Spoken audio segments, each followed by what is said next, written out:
vous avez tous sous les yeux une phrase célèbre de Nelson Mandela. Ne me jugez pas sur mes succès, jugez-moi sur le nombre de fois où je suis tombée et où je me suis relevée à nouveau. Notre thématique, vous l'avez compris, c'est se relever de l'échec. Donc, deux grands axes et un majeur, c'est celui de faciliter l'expression des émotions afin de remonter en estime de soi et de repartir en confiance.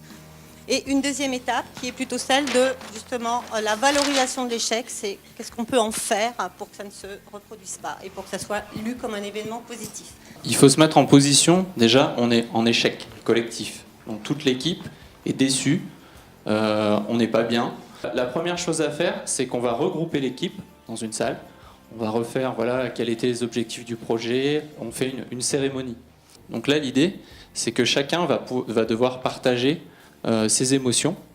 Et ensuite, on va pouvoir rebondir pour essayer de gagner de la confiance en ayant du feedback de la part de l'équipe, des retours.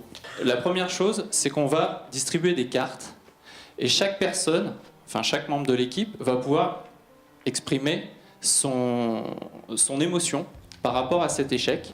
Et pour avoir confiance, en fait, c'est qu'on va avoir nos collègues qui vont nous dire « Ah bah là, t'es dégoûté parce que t'as raté, mais c'est vrai que là j'ai vu que t'étais en difficulté, donc j'aurais dû venir t'aider à ce moment-là. » Ce sont ces émotions qu'on n'aborde jamais, qu'on a voulu mettre en exergue, donc de l'intelligence émotionnelle dans la gestion de l'échec, et on a voulu rejoindre dans ce monde de Chypre le côté valorisation par ses graines.